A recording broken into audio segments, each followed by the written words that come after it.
Daniel Hazen. I have the opportunity to be the executive director with Voices of the Heart, 10 miles from here in Glens Falls, New York. Prozac. Risperidol. Klonopin. Lorazepam. I'm really excited. I'm energized. I'm nervous. And I also feel very liberated. Ambien. Thorazine. Seroquel. Nardil. This has been a dream for about a year and a half, 2 years, to be able to bring this together around this taboo subject of coming off psychiatric drugs. I wanted to come to this training to be with my peers and to be open in a safe environment to talk about my experience with coming off of medication. I came to this training because I want to know how to safely come off from them. I've been on psychiatric meds for about 5 years now, and I just want to be able to think more clearly and not be all drugged all the time.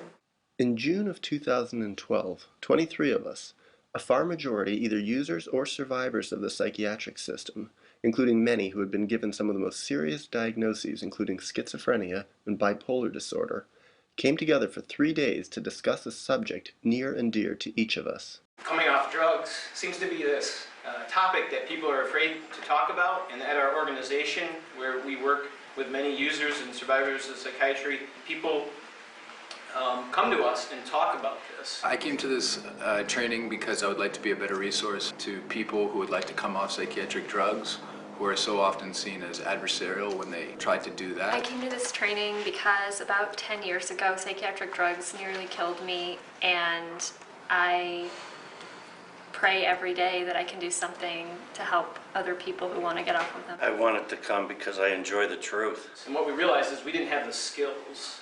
We didn't have the support ability to wrap around people during this experience. I came to this training because it's so easy to get on medication and so difficult to get off. Because I think it's pretty easy to come off drugs and just quit taking them, but it's really hard to stay off and maintain your own wellness while doing that. I came to this training to empower myself with more knowledge, so I'm able to bring that to my community and help my peers in their quest to get off psychiatric drugs.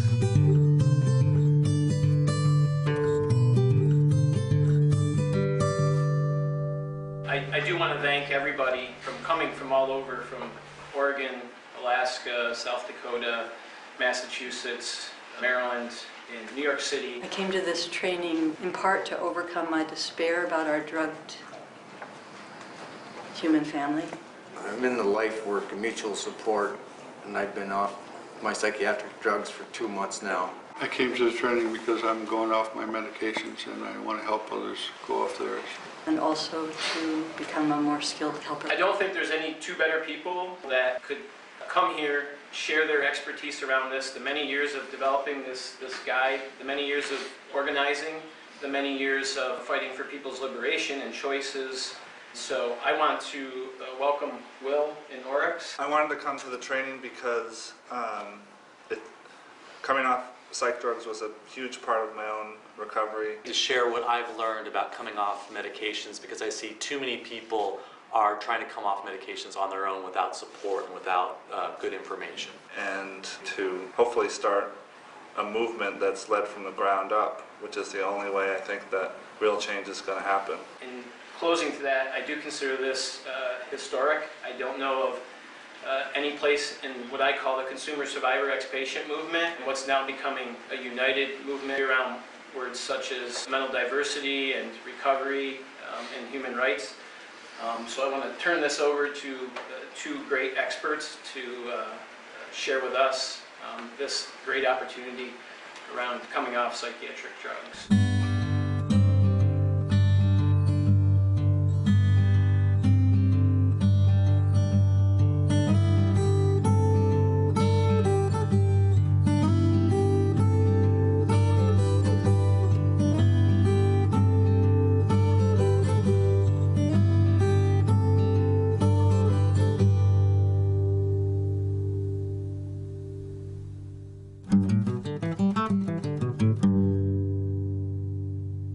Although our gathering was formally defined as a training, we realized quickly, in the first hours, that it was much more than that it was a summit, or, as I felt inspired to call it, due to the wealth of knowledge in the room, a meeting of the minds. A lot of this workshop summit is asking you to participate. We're going to be asking you to talk about your experience and to do exercises and be involved, but everything is optional. And this is, of course, one of our key values. I've been on psychiatric meds for 26 years, and I'm experiencing some side effects, some undesirable side effects. So I'm looking forward to getting information on how I can get off. I've just recently came off the last psychiatric drug that I've prescribed, but probably a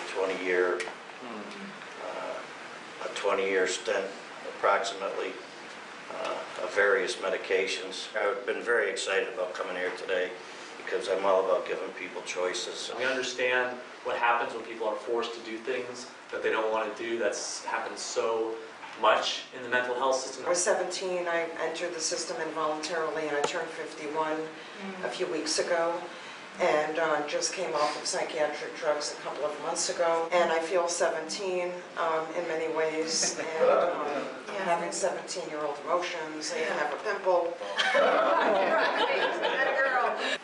Have spent the last year sort of sort of a love-hate, more ambivalent, maybe a better way of saying it, with the psychiatric meds, and spent the last year sort of coming off some medications, and I'm still kind of ambivalent about that. I've been pretty much off them since December, and hasn't been an easy road, and I'm still exploring that. I've been on psychiatric medications 3 different times in my life and taken myself off 3 different times. I also work as a provider in as a psychologist in the public mental health system in New York. The reason I'm here is because I'm seeking out places that seem to be the most constructive ways of helping people. This definitely seems to be one of the approaches that it really needs to be part of our work with others. I came off of medications back in September 2010, and it's given me a new life, and I'm really, really passionate about helping others who want the same. I was on medications sporadically from age 14 to 18, and then from age 18 to 27 for a bipolar diagnosis that I left behind. I just want to recognize all the different roles in the room, because all of us have different relationships to psychiatric medications. There's people who are on psychiatric medication. Here, there are people who maybe come off medication, people who are in the process of coming off, maybe people maybe never taken medications. There are family members, professionals, activists, advocates. I was a therapist in New York for 10 years, and a lot of my practice was helping people come off psychiatric drugs safely, and it was a constant issue, something I heard about every day. I actually have never been on psychiatric meds, and the main reason for that is because of the peer movement. It sort of swooped in right when I was getting a huge amount of pressure from therapists and from my partner at the time. I actually wanted to make a film with Will about 3 years ago on coming off psychiatric drugs, and the timing wasn't quite right, and it turns out like 3 years later they were going to do this training, and they told me about it, and it's just like, I thought I actually wasn't going to do any more films. I haven't taken up this camera in 1.5 years, and suddenly it's like, this struck me as, this is something that's really important. And I started becoming a part of the Freedom Center, and by proxy the RLC, and then doing alternative practices like yoga and meditation, and I had a lot of peer support, and saved my life.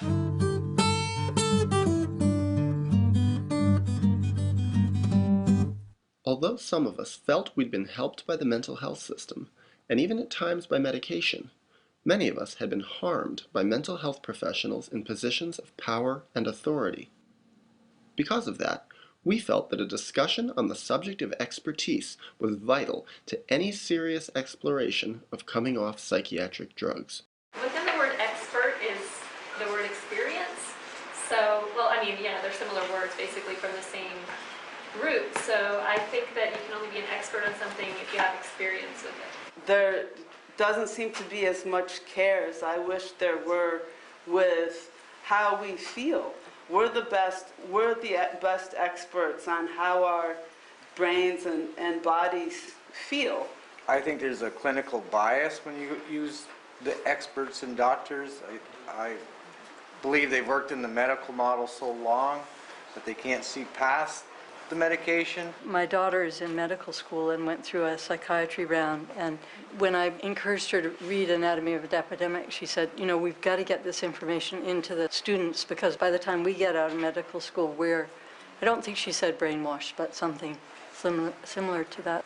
Any conversation you have with most of them is a bias that will, don't step away from your medication. From what I've read, 80% of people who are prescribed psychiatric meds go off or stop taking it within 2 years. I've seen that statistic thrown out. Sitting with doctors who are trying to figure out how to taper it, I say, why not get the people who have done it?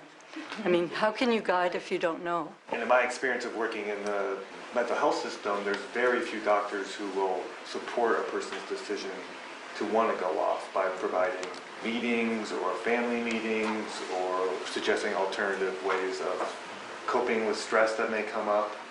So there's just a huge void. I see this so much about knowledge and the creation of knowledge and who is disseminating the knowledge. And so much of the knowledge that currently exists in the medical world is false. So I was just having this fantasy that you guys would be teaching, the doctors, because they don't know. They don't know. The doctor's a so-called expert, but not really, because who really knows what's going on with these medications, just what's been uncovered. We're the expert, even if people don't perceive that we are, we don't think that we are. I'm not aware of any MDs who are willing to step up and talk about this and say that this needs to become part of our medical practice. It's really important to point out that people are already coming off, and that statistic that's primarily the antidepressants and anti-anxiety drugs, so we should remember that people are already coming off these drugs, and there's a bias in the science, and so anytime you have a liberation movement, you're also having to challenge the science and the medicine. There was an upheaval in gay men's health, there was an upheaval in the feminist movement around women's health, so we're just basically doing the same thing. Also, I just want to say, this is already happening in every other area of medicine. One of the #1 Google searches is for personal health information. People are getting second opinions, they're learning things themselves, they're educating themselves, they're questioning their doctors, they're forming a more collaborative relationship. That's all we're doing here is the same thing. But because of the stigma and the bias and the oppression, somehow we're seen as not capable or we shouldn't have the same rights to that kind of medical collaboration as anybody else in society.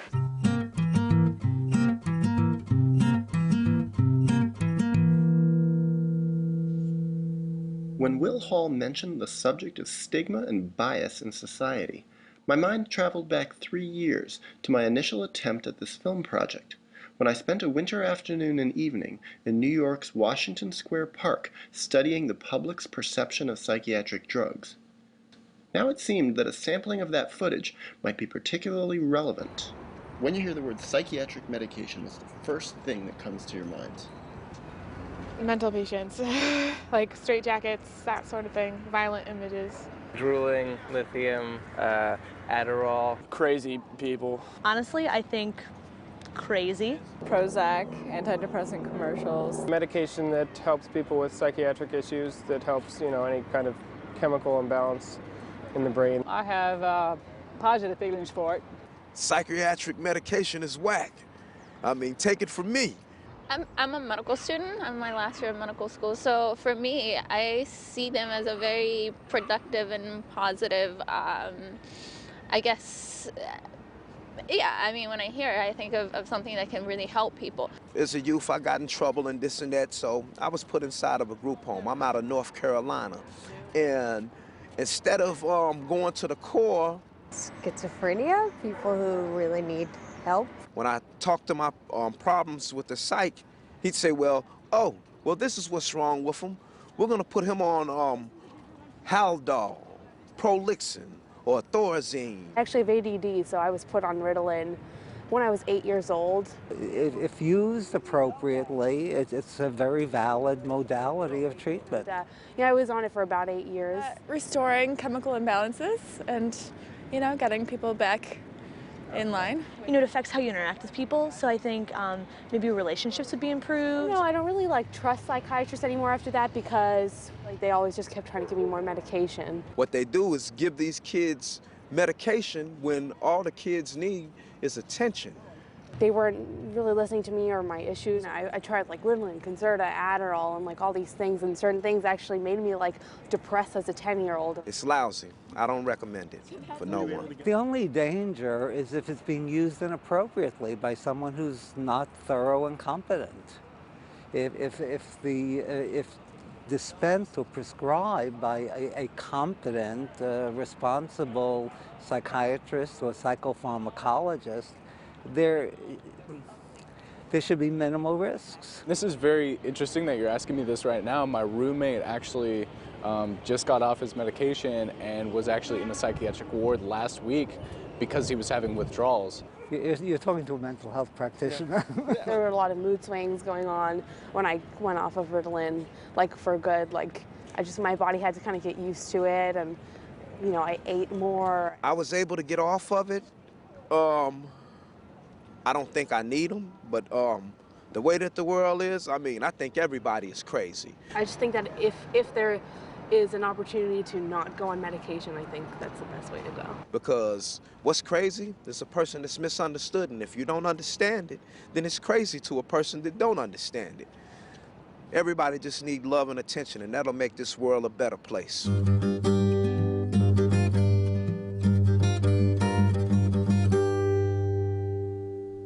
Returning to the training, we next moved into the subject of collaboration with prescribers such as psychiatrists, which many people have found key to their success at coming off psych drugs. However, we knew going into it that this topic was sensitive and walked a fine line between the practical and the profoundly philosophical. For collaborating with providers, a really important thing is to win their trust. When they feel like they can really trust the person that they're with, sitting there, that I think a lot of psychiatrists especially, they're willing to do things that otherwise would be risky if they know that the person with them is agreeing with them on some things. I like what you talked about trust, Daniel. And I know for myself, trying to, as much as possible, develop a trusting relationship, with the psychiatrist. Sometimes it's not always on both ends, but the more you get to know them and the more that relationship develops, you can come in with a plan. A lot of the people that came to me had tried and failed repeatedly with psychiatrists to get anywhere. And what I found was that if they could use me as an intermediary, I could approach the psychiatrist from a very different angle, and the psychiatrist didn't feel as threatened. And a lot of times, I could do some of the work that was a lot harder for someone when it was like, when there was a lot more for them riding on it. For me, I could schmooze with a psychiatrist and talk their language a little bit, and they would soften. A lot of people who've never taken people off meds were sometimes willing to try. So sometimes they will soften and they will open. And there's going to be other times, if I kept getting that same reaction, I would just try and find a different prescriber. But especially if you're locked into a situation where you have to stay with that prescriber, then do your best you can to really present a really good, solid case, and then offer to have them talk to another professional. Someone else calling on a person's behalf can often be very effective. They love it if family members are on the same page, if the family members are non-confrontational. If the family member is saying, read Robert Whitaker, and challenging, you've got to look at the studies, and they often see the family as also the problem. Yeah, it just feels important to, to keep piggybacking on the point of the approach to the psychiatrist to not attack him. I want to agree with what Daniel and others said about the other provider, because I think primary care is an important partner. My primary care doctor was one of the first to casually say, do you think you might be able to make it without medication? My primary care doctor didn't know me as long as my psychiatrist, but nonetheless was very open about just raising the question, and then because of that, I put them together. They're in different facilities. Also, nurse practitioners can prescribe, primary physicians can prescribe. In Oregon and maybe other states, naturopathic doctors can prescribe. I used a primary care physician who was helping me withdraw, and he basically was just a typical, he was a nice guy, a typical primary care physician who just doesn't have much time for anything or anyone, so he just didn't care that much. I mean, he basically, said I could withdraw and sort of left me to my own devices for the most part. But my therapist at the time saw that I was struggling a lot, and she just called him just to let her know that she was working with me. And I feel like that did make a difference in how he treated me. Like he treated me more respectfully. As a therapist writing letters for people, because sometimes you call a psychiatrist, all you get is an answering machine, you never call back. So to give the person a letter saying they attend, I mean, it sounds horrible to say, it sounds very medical, but it's just, I would speak the language of the psychiatrist. Say, this person has been regularly attending their therapy, they're doing really well, they're doing all these different things for their life improvement.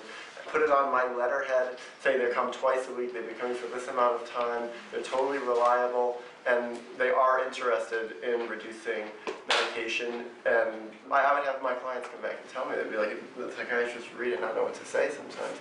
They said they would just, like what you said, Haya, the psychiatrist would often behave very differently after that, much more respectful. Something, I don't know why, something about this isn't sitting right with me, and I feel like maybe it's because I've been spending a lot of time recently talking about the idea of collaboration and shared decision making and all of these things, but I think acknowledging that, to me at least, the idea of collaboration implies that there are two experts in the relationship, and to me, like, the only expert is the person. That phrase of shared decision making points to how we still agree to be infantilized so often, and we just accept that, okay, it's time for our shared decision-making when the person, in fact, can lead that shared decision-making. I don't think in any other area of medicine do they say your medical treatments are a shared decision. No, it's the patient's decision. Except with children. For children. I was first medicated as a minor. I had no choice. If I said no, and by the way, I used to chew up Thorazine pills that look like M&Ms. I thought they were M&Ms. They're that light brown color. They still are. No. God. Look like Reese's Pieces. Yeah, and they were disgusting. And spit them back out, and then I would get the shots, which felt like molasses, by the way. At any rate, I'm so sorry that you take that. But as a minor, you're not deciding. I wanted to support Laura. I don't like shared decision making. It's like this new American practice and language and manipulative kind of practice. And in the international community and many other cultures, they're practicing what's called supported decision making, and it is a different balance. It is supporting each other in decisions that we make, that we choose or want to explore. I want to challenge people to get rid of the shared decision making. I have a lot of comrades who use that language, and I just completely disagree. I will never share my decisions. Sorry. Why is it that you would want to collaborate with your prescriber? Why would you want to collaborate to begin with? The big reason I can think of that you don't want to, go on your own sometimes is they will label you with non-compliance. I've been a product of that. The first couple times I tried to come off meds, my provider said, you go off your meds, we're going to have a pickup order on you. And I basically told them some not so nice words and went off my meds anyway. Police are at my door.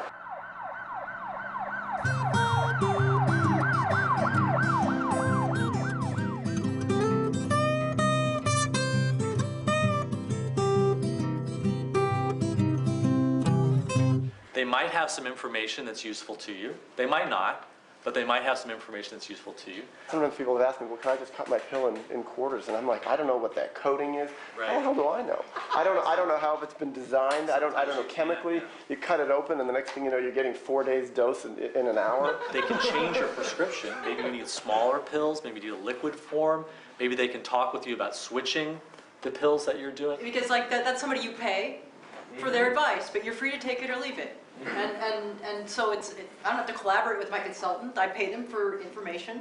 They give me information. I like it. I don't like it. Hire them, fire them, whatever. But it's pretty free to use that. The collaboration with the prescriber is a means to an end. So if they can help you get to certain things that you need in the coming off process, and if they can't help you get to those means, then you don't need to collaborate with them. You don't need them. You can do it on your own, or you can do it with a different person.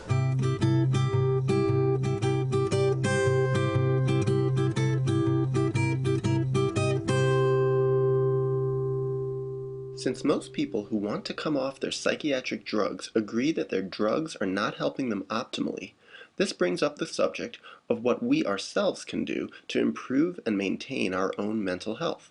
And so we tackled the question in a group brainstorming effort. So what we're going to do now is brainstorm alternative wellness practices, and we're going to give it groups of 3. Try to come up with a list so you can report back to the rest. Brainstorming, okay. So, meditation. That's great. You know, the thing that I do most is listening to understand, non-judgmental listening to whatever's happening inside of me. Kind of sort of like radical self-acceptance. For me, running. Sure. I play golf. Excellent. Broccoli. Broccoli. Healthy diet, does that work? Yeah. If I don't attend to that, actually, I don't get anywhere. Getting a good night's sleep. Movies. Animals? Pets? Reading my Bible. Playing guitar. Great. Yeah, favorite music is a good one.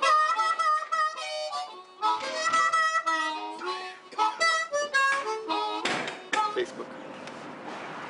Yeah, Skype is another one. Hiking. Nature. Sitting by the water.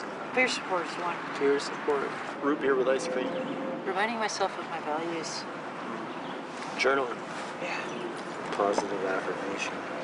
Reading detective novels. Riding my horse. Stretching. Working in the garden. I do that too. Learning something new. Work for me is really, that's great. really important one. Sort of like meaningful work or something. Yeah, meaningful work. Yeah, totally. Woohoo! Good. Beautiful.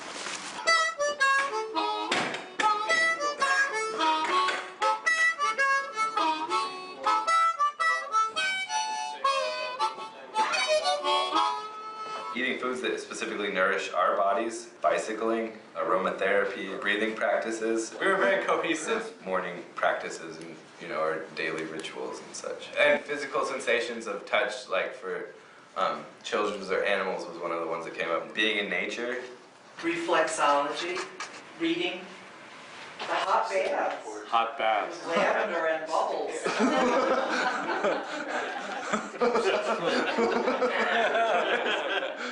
We have walking, fishing. Ooh, fishing. Fishing. That's really good. Our all-time favorite, sleeping. Sleeping. Is it? And then for the younger generations, the internet.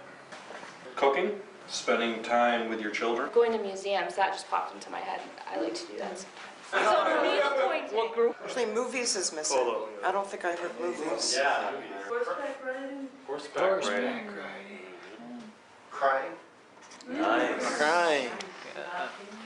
Hobbies and crafts, creativity, Reiki, alone time, swimming, talking to people. Hang on, I think I missed swimming. Sorry, we're going a little fast. Faster. Alone time.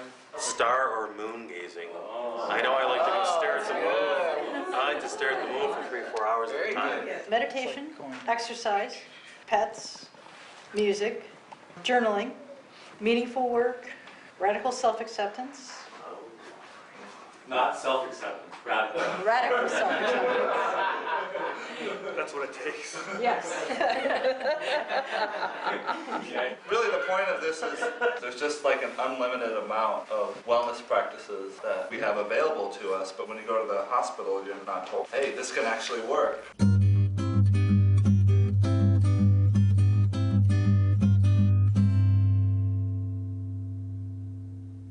As we got into the heart of the training, we began to examine in more depth what actually has worked for people. We used Will Hall's harm reduction guide to coming off psychiatric drugs as a framework for our study, but we used our own experience to bring it to life. Cultivating support. I found this so important in my own journey of coming off, to get the support of my family and to help educate them about the research involved. It could be friends, it could be peers, could be a doctor if you have a supportive doctor. But people have done this without support. People have done this completely on their own, with no support, and not even telling anybody they were doing it. What I did just happened to work. I wouldn't recommend to anybody what I did. If you look at this last paragraph, the leading UK charity Mind in their study on coming off psychiatric drugs found that people who came off their drugs against their doctor's advice were as likely to succeed as those whose doctors agreed they should come off. I ran out of the prescription of my lithium one day. I knew for 2 weeks it was going to happen, but I dug in my heels, and I was on a therapeutic dose one day, and the next I wasn't. So this myth that you need to have you have to have a doctor's support is really a myth. You can do it without a doctor. And when I had a rough spot that I thought I was going rudderless again, I said, I think I really need some, maybe not a full therapeutic dose, but I need access to lithium. And I didn't have access to a provider at that time. My center manager, she said, you know, you can do that, but keep going with these other things. The results that they collected with interviewing a lot of people are showing that you're just as likely to come off successfully without a psychiatrist as with one. And that's so contrary to like medical advice. It's like saying medical advice is just as good as no medical advice. Well, I think it's more like no medical advice is better than bad medical advice. Right. Yeah, because it seems like the doctors a lot of times don't really have much medical advice to give about coming off. Yeah, they're trained to get people on meds but not get off. They put obstacles up. For me, when I was coming off psych drugs, and even when I was on them, I felt that a lot of times I actually needed to be alone, and I really needed a lot of privacy. And I got pathologized a lot for being introverted and wanting to spend a lot of time by myself. So I know that peer support is really helpful for many people, and it was for me too. But I think it's important to respect people who want to be alone sometimes when they're going off of drugs. It's kind of, I felt that having a lot of time to myself actually was really healing for me. Usually it's better to go slow and taper gradually. And again, this isn't cut and fast. Some people have cold turkey and done that successfully. We don't recommend that, but some people do it. Recommend starting with one drug. So maybe choose the one that has the worst negative effects, the drug you feel is least necessary. So we'll do one at a time. Make a plan. The 10% method is pretty common, which is reducing by 10% every 2 or 3 weeks. It could be longer if you've been on the drug longer. And also just about that frequently people find that at the end of their withdrawal process, they need to slow way down. That they can't, they just need to really slow that, because that's when it's the hardest, sometimes. You don't always know what's going to happen when you do something. And if you do know what's going to happen, then we probably wouldn't be sitting here. And I think that's both scary as hell and exciting as hell. I just want to add one thing, and this really comes back to the harm reduction approach, is that you have to be flexible with your goal. You have to be flexible with your goal. You may say, I'm going to be off my lithium by the end of the year, and you hit an incredibly difficult period of your life with withdrawal symptoms, and you're sick, and you realize, wait a second, I need to change my goal. I think it's important for people to know that if you try and it doesn't work for you the first time, that you didn't fail. And I've worked with a lot of people who are just very dead set and committed to coming completely off medications, and maybe their brain has been injured by the medications that they're on. Maybe they have chemical changes in their body, maybe they don't have the supports that they need, and they may need to reevaluate that goal in the process as you discover what's going to work best for you. I think that's important to know that in my experience, it took me quite a few times, quite a few attempts. The real goal here is to feel more empowered and more healthy and more confident around your medication decisions. If you can do that, then you're successful. So let's not measure the success ultimately about whether I completely came off or not, because then that potentially can set yourself up to not being flexible when you need to be flexible. And there were times when it didn't work, when I had to go back on, and I felt I was a failure, that I failed at this, and that's not true.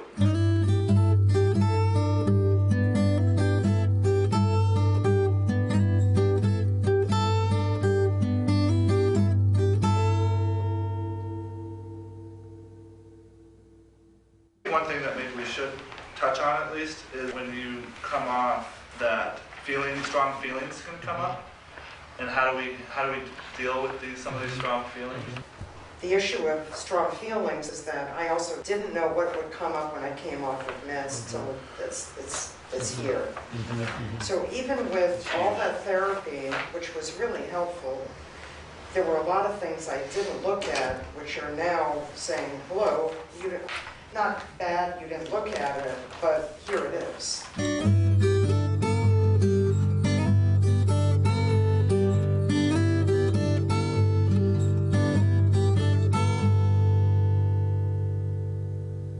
I see here the 10% plan. That seems sort of arbitrary. I understand it as being a way to organize tapering off. I'm thinking about when I go back to the clubhouse, I'm going to want to explain what is the reasoning behind some of these methods. There have been studies on slow tapering being supported scientifically, but mostly that 10% rule of thumb comes from thousands and thousands of people doing it over the years since the 70s. But at the same time, everybody who promotes it says this is not for everybody. Right. Trust your own experience. Because there are doctors that'll take people off 50% 2 weeks, and then you're off in 4 weeks. And sometimes that works for people. You're also in a hospital when it's happening, and so if there's a problem, they're right there. I remember sitting next to David Cohn one time, and he said, we're finding that it really should be much slower than anybody's doing it. That was his thing. He said, in his experience, it's looking like a year for every year you were on the drug. I've heard that, yeah. But that's so different than some people's experience. I think about it in terms of just the basic idea of what withdrawal is. Withdrawal is your brain slowly readjusting to not having a drug. So, for example, if you are a regular drinker of strong coffee and you cold turkey off of the coffee, what's going to happen? You're going to have a strong headache. If you slowly taper your dosage of caffeine down, maybe the headaches won't be as bad. So it's a similar kind of adjustment of your brain and body to not having as much of a daily input of a drug.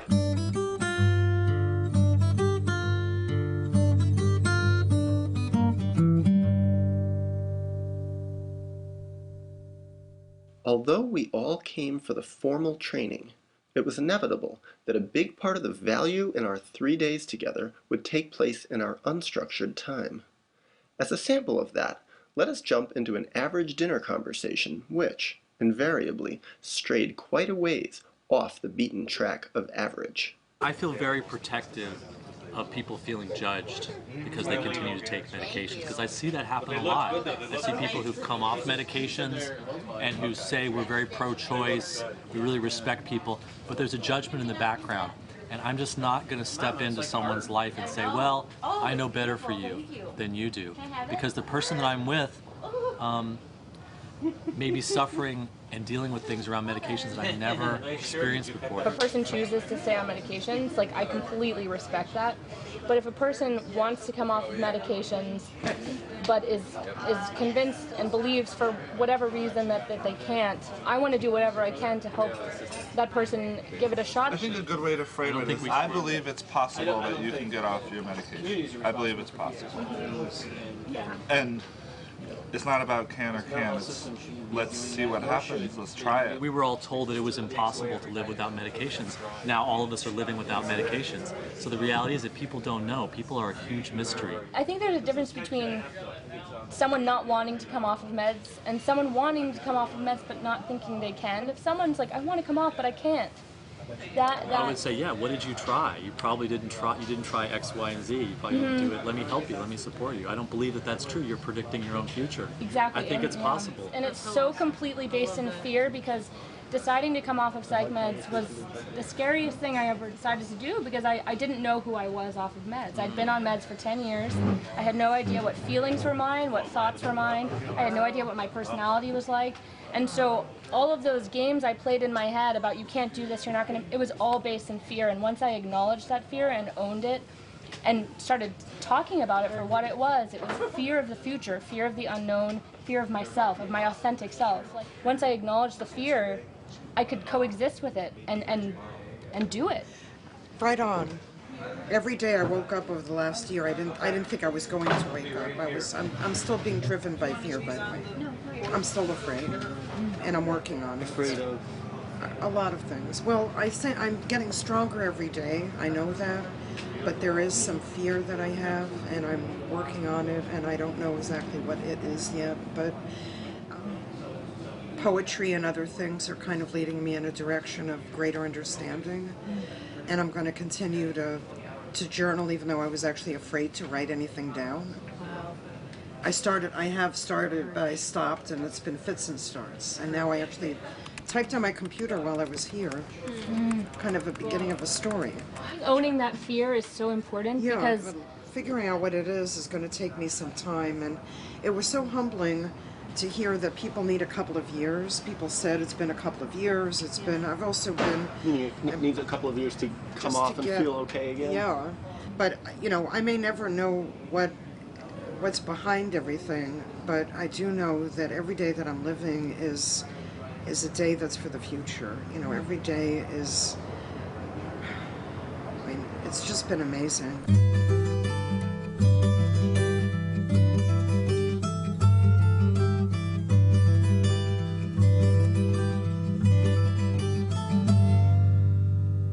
I've been getting involved in Buddhism and reading, and I'm just reading a whole lot of other things besides mental health. And I've read that some of the more well-known Zen masters, including Siddhartha, that was 6 or 7 or 8 or 9 years before they became awakened or enlightened, or before they had an opening to have greater understanding about themselves. So, and I see that number 6 to 10 or so, and it's kind of like, it's like 3 months for me, and I'm going, oh, but that's good. It takes longer. Yeah, I think that analogy is really great because I see my experience coming off of meds as an enlightenment, as an awakening of sorts. I called it an awakening. And the more I felt feelings, especially fear, but anger, grief, all of these feelings, the more I allowed myself to feel them, the more human I felt.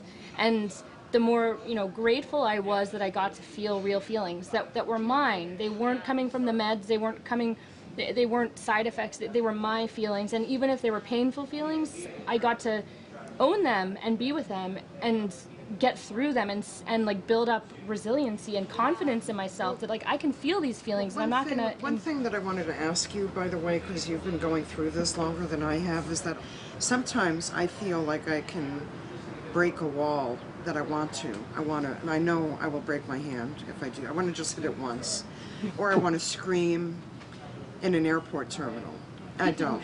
Mm-hmm. So what I'm wondering, and I have a lot of anger that I need to let out, but I know not to inappropriately, but when did you learn, when did you figure out, when did you do that? Did you do it at night? Did you do it in a field? Did you... When do you know, because I'm doing mine, I cried out here earlier, and it's a deep, I've wailed in my gut, I feel it. I think it's different for everyone, so I don't think there's one right answer to it. I think most of the feeling process I've gone through these last almost 2 years off of meds has been with people. Because I was alone for so many years, isolated in my head, feeling misunderstood, whatever it was. For me, my recovery process from psych meds has been about connecting to people, even people who haven't been through it themselves, but who unconditionally love me. Also to just, because it was so ingrained in me to pathologize myself and to pathologize what I was feeling, that it took me a while to realize that if I wail in public, and if people are going to judge me and call me mentally ill and call me crazy, that's their problem. Of course, there are situations where your rights can be taken away and you can be locked up if you are in a setting and that happens. But, I've definitely behaved in ways that, are outbursts of some... And you know what? I own it because I'm a fucking human and, it happens.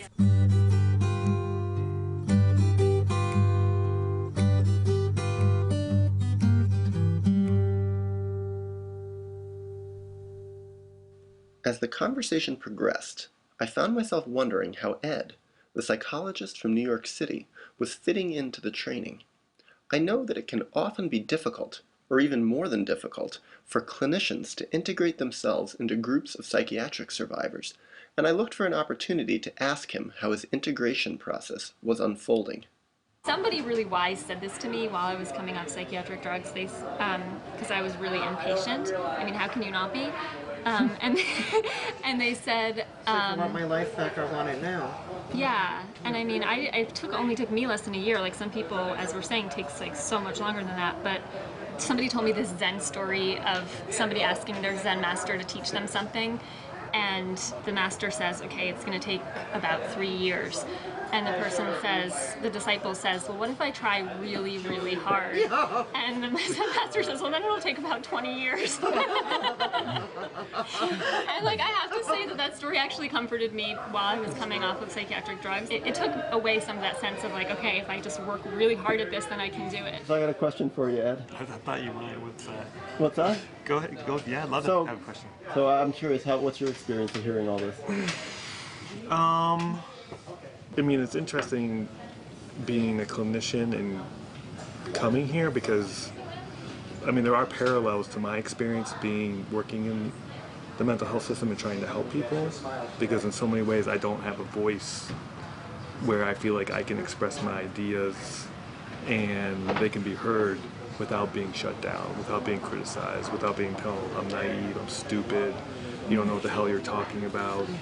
If I express You're dangerous. I'm dangerous. If I express what I really think in a true sense, I mean, I do feel like I'd be rejected, I'd be outcast, you know. But at the same time, you know, I mean, I have to say, like, at a recent treatment team meeting, a psychiatrist there was just saying, like, he's 18, like, this kid's already had 2 breaks, you know, he wants to get off his meds, he's gonna have to get sick again, you know, it's the only way, then he'll come back, maybe he'll get some insight into his illness.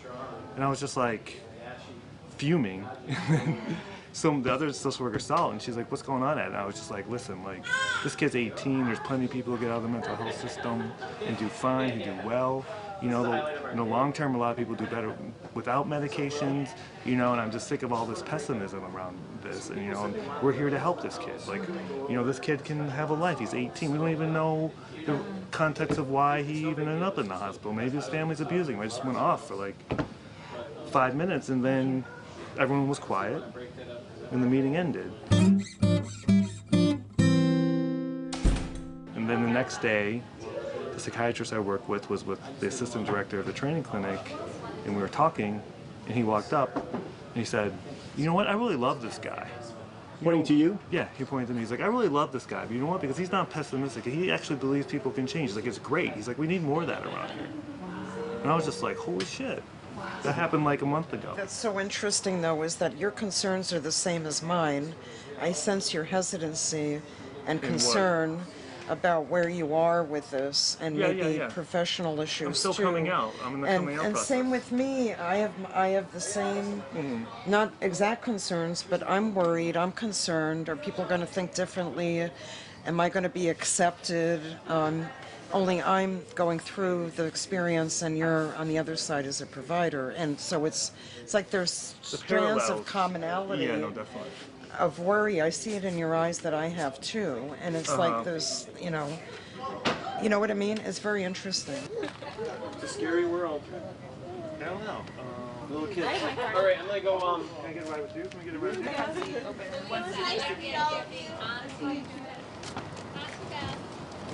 you? So Ed. Yeah. How was that? How was what? Talking, seeing what you said. It was great. I love it. Well, I think what you said was very valued. Valued by all others? Yeah.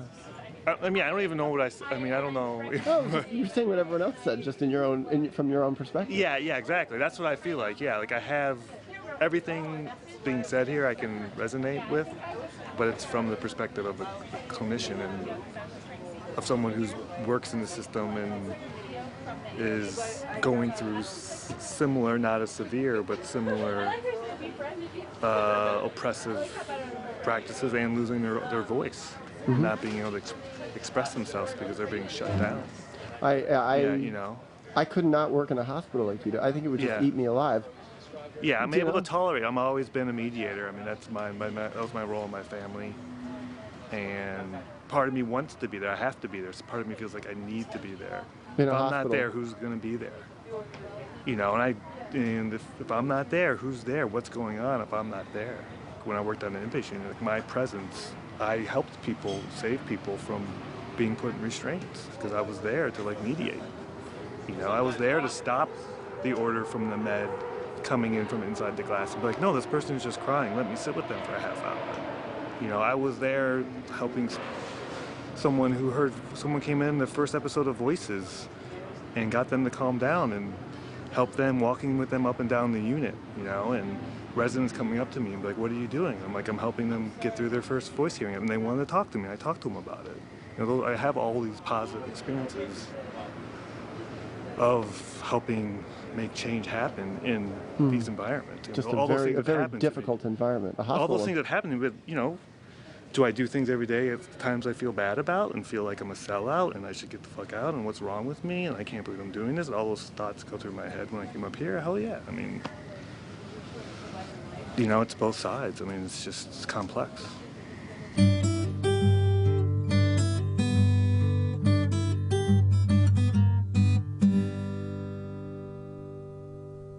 As we return to the training, we addressed the subject of sleep, which is so commonly a front and center issue for people coming off psychiatric drugs. Will and Oryx pointed out how good sleep, and sometimes a lot of it, can be vital for helping naturally restore a sense of inner balance, yet they also noted how lack of sleep can uncenter people like almost nothing else to the point of inducing psychosis. When people go into the hospital and they come down out of their extreme states, what really is helping them? Well, they're helping them to sleep. I mean, they're knocking them out with heavy medications, but the big thing is that they're really interrupting their crisis with sleep. So this is a really important skill to have. When someone can't sleep, what are you going to do to help them? So speaking from my own experience, because I do have trouble sleeping, and knowing that I was coming here, I packed a little fan, because I need two things. I need air moving in the room, and I need a little white noise. I turn the fan on in my room and I have it pointed at the wall just for the white noise, or else I wouldn't be able to sleep. That's great. So a fan and white noise, yeah. Melatonin in those ever so precious hot lavender bubble bath.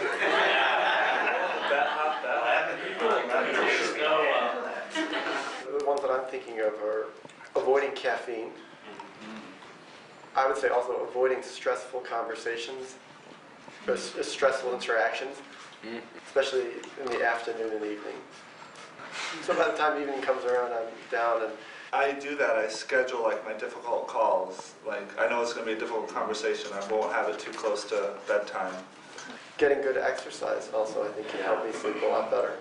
Gentle, good, healthy exercise, but not too close to going to sleep. Yeah, earlier.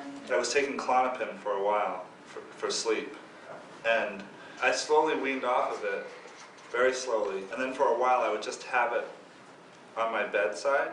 It would just be there. It was kind of like some type of placebo or something. Just realizing it was there if I needed it, and if I had it there, I never took it. I would sleep just with the comfort that it was there. And then eventually I didn't need it at all. I haven't done that in years and years. I was on medications for sleep for 10 years, and when I came off of all of my medications, sleep was one of my biggest concerns. And what I did when I couldn't sleep was sit down and understand why. And it wasn't that I wasn't tired. It really was that my head was going a million miles a minute. I think in large part due to the withdrawal, but other things too.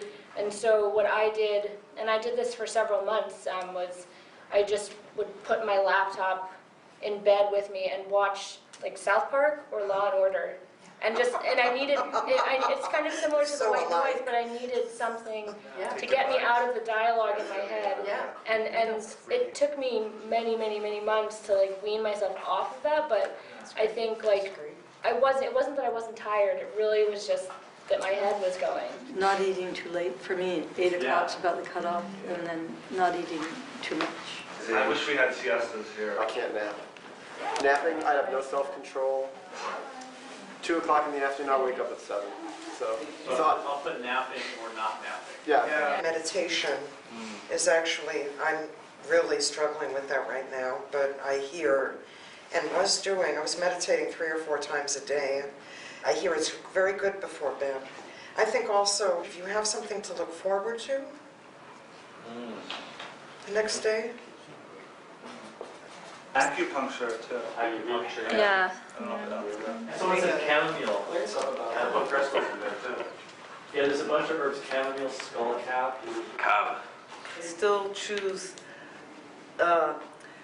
little benzo and definitely Benadryl every night for sleep because I still, I've gone on and off with that, but I've been a period on. Journaling or talking to someone if there's something bothering me, I sometimes can't go to sleep unless I can. Yeah. The other thing that's really good if someone can't get to sleep, and this ties in with what was talked about at the beginning about reducing the fear that surrounds it, like I've got to get to sleep, I've got to get to sleep, is just to tell people that it's okay just to rest. Just sit quietly, sit in a chair, listen to some music, just be still and rest. You don't have to go to sleep.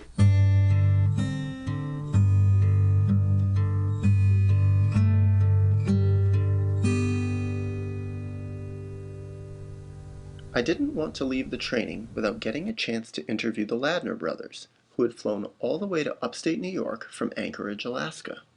Spencer, age 24, had been provisionally diagnosed with schizophrenia at 19 and put on a variety of antipsychotics and then lithium, and his family were crucial to his success at coming off them.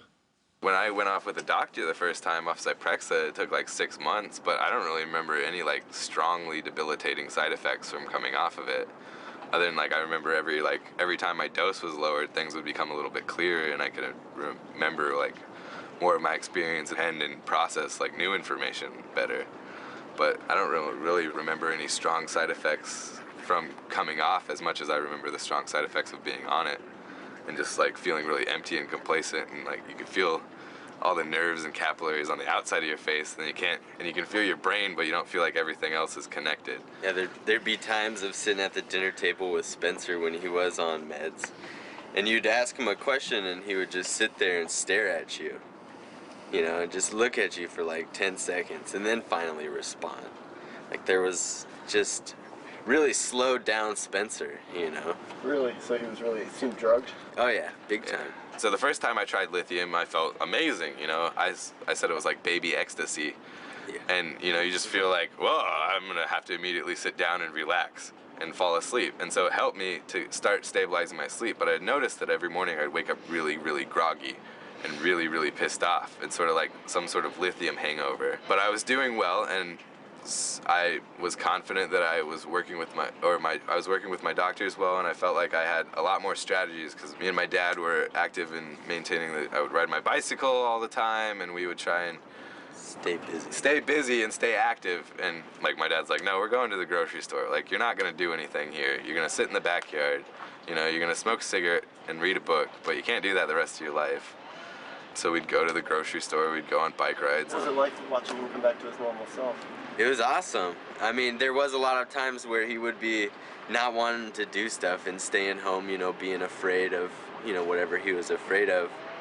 And we had both sides where, you know, our mom was kind of like, you know, that I felt like she was more willing to allow you to just kind of stay and do what you wanted to do and not be busy, where our dad was, you know, very like, you gotta get out there and do stuff. So me and my dad would we ride our bicycles all day and try and eat healthier and be productive and get out in the sun.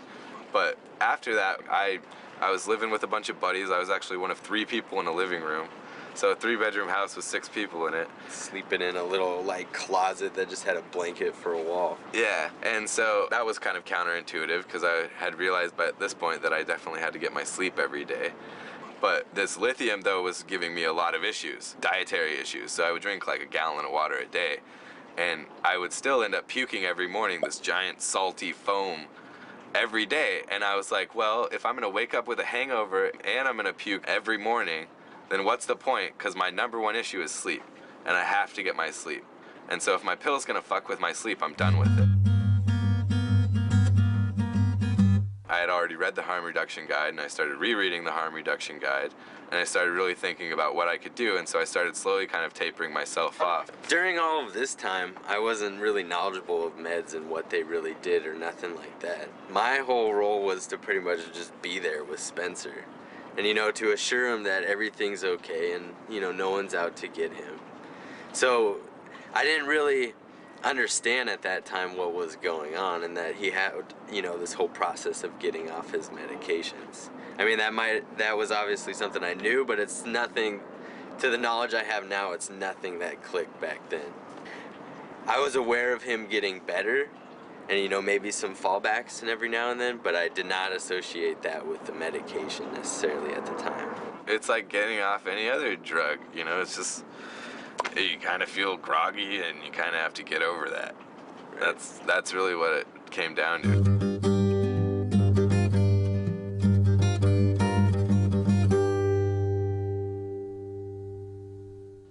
At this point, I found myself curious to know what Spencer found most helpful to him during his coming off process, considering he's been entirely off psych drugs for more than 2 years with no returns to the hospital. For me, it's like I have to get my sleep, at least 8 hours. Very adamant on getting sleep. What's he like, can you tell me?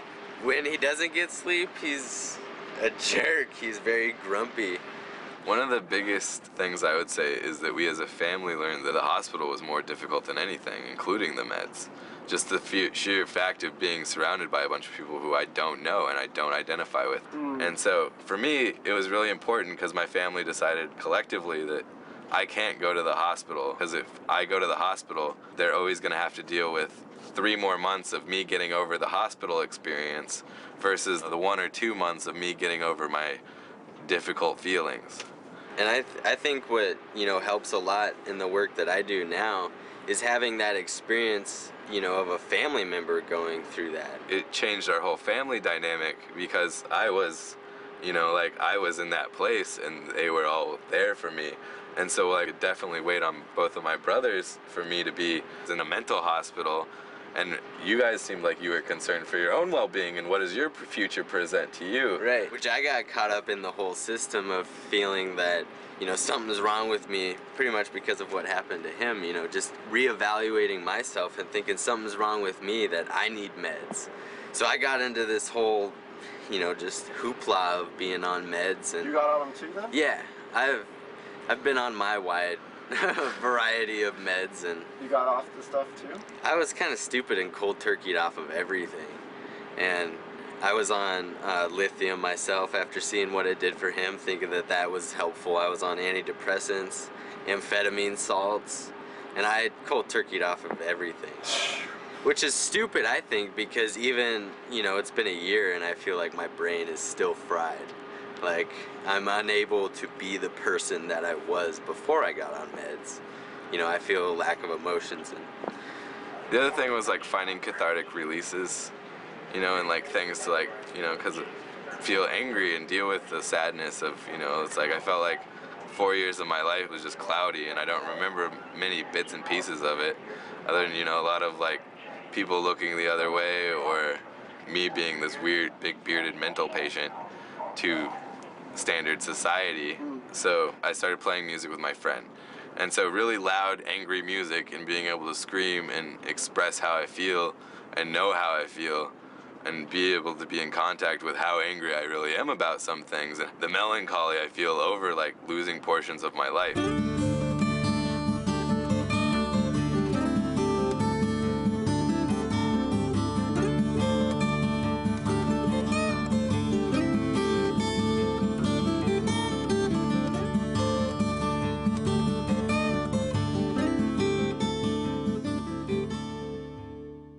Yourself as a mental patient now?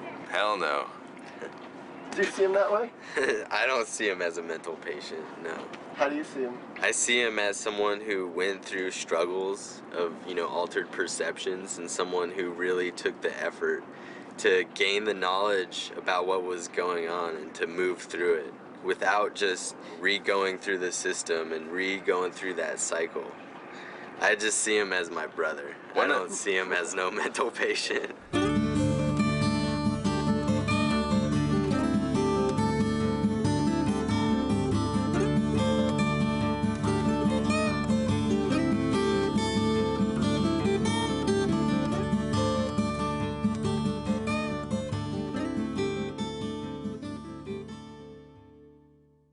As we jumped back into the end of the training, we found the group discussing one final subject, withdrawal, which plays a powerful role in many people's coming off process.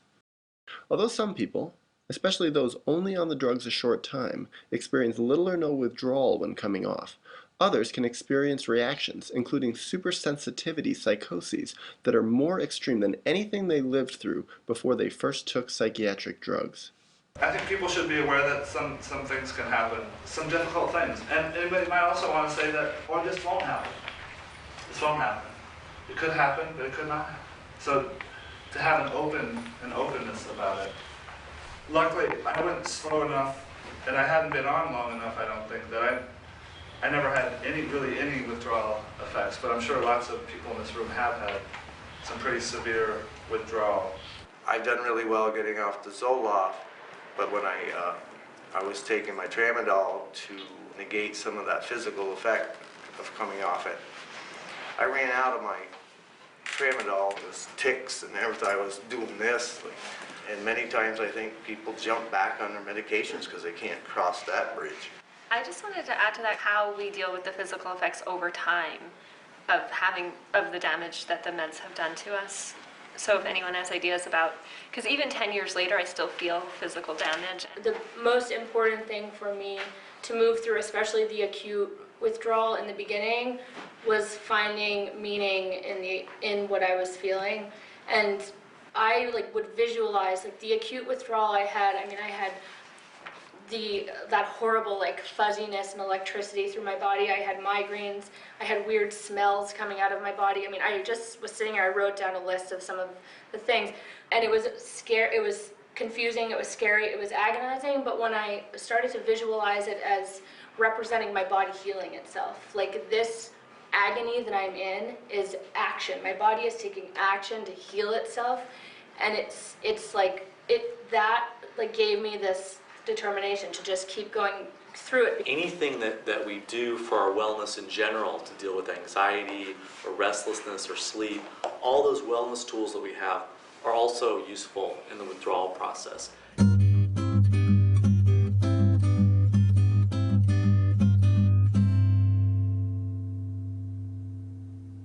And being patient, having somebody who's there to say, look, time is on your side here. Let's see if the withdrawal doesn't subside if you wait. And then sometimes that's what people find, is that they are going a little bit too fast, that maybe they need to start back up on their dosage and go a little bit more slowly if the withdrawal symptoms aren't tolerable. Like everything else we've been talking about, it's very individual. So some people will be able to handle the physical pain, I don't want to say better, but it won't affect them as much, or they'll be able to move through it, and other people will just be excruciating. And I still today, almost 2 years off, I still have withdrawal effects, but I'm at peace with them. And I have faith that they'll get better in time. And this is really where we can help each other, because different people have found things about different kinds of supplements, like GABA or fish oil or vitamin B or amino acids.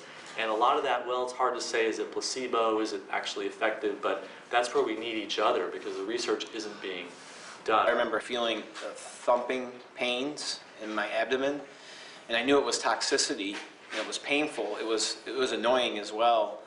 I remember I came off psych drugs inside a prison, so there's not very many holistic opportunities there. And so a friend of mine who, Junebug was his nickname, and we'd walk around the yard, which was exercise for us to move that toxicity, that poisoning, but I'd had my family and send packages of herbal teas. I remember trying to flush my system. I remember the pain lessening over time and the thumping lessening over time. You can get a few vitamins, and I just decided that I had to do this. And another thing I did was I began to run around the yard. You can just run and keep running in circles, and the sweat, this is just stuff I felt in my soul, that the toxicity was moving out of my body as I weaned myself off the Zyprexa and Depakote and Celexa.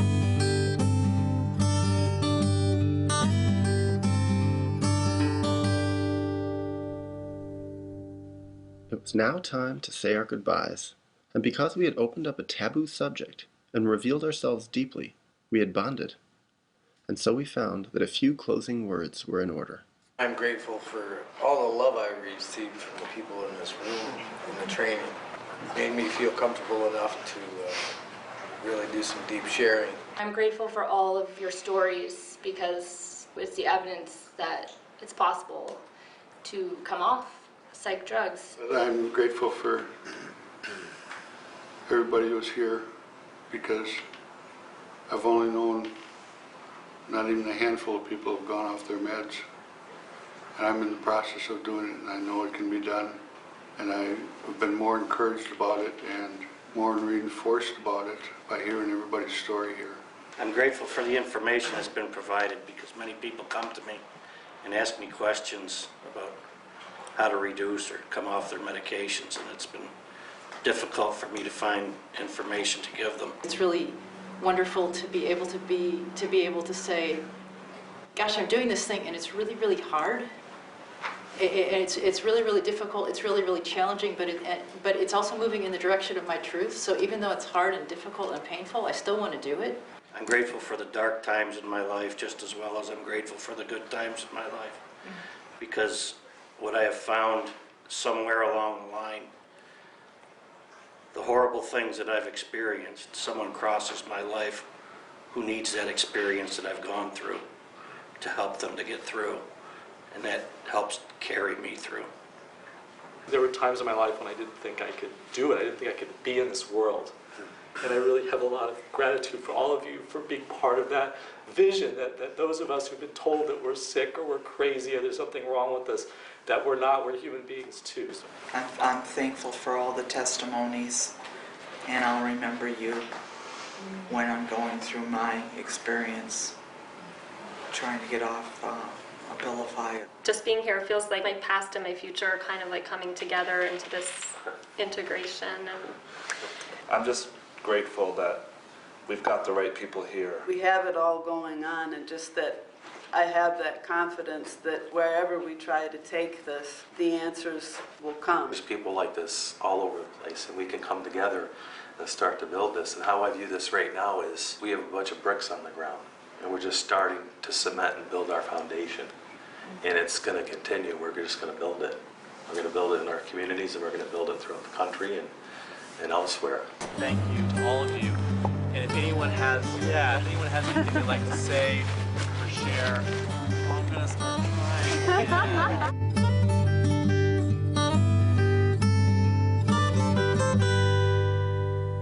Definitely learned a lot from each and every single person here. It's been awesome.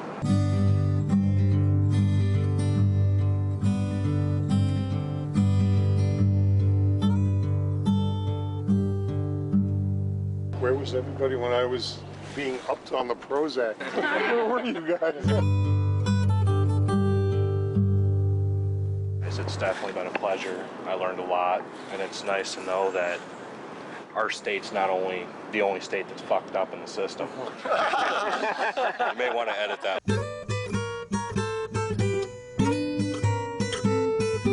I was just remembering when I was locked up in the hospital, all there was just a brochure that talked about human rights. This is so much better.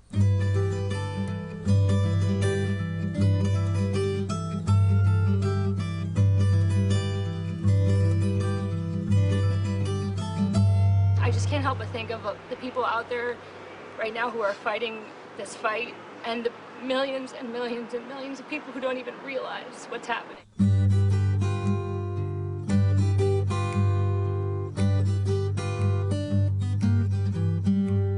I say a lot of words like liberty, justice, freedom, and human rights, but this is the most peaceful I haven't felt peace and peacefulness in a long time, so it's because of all of you.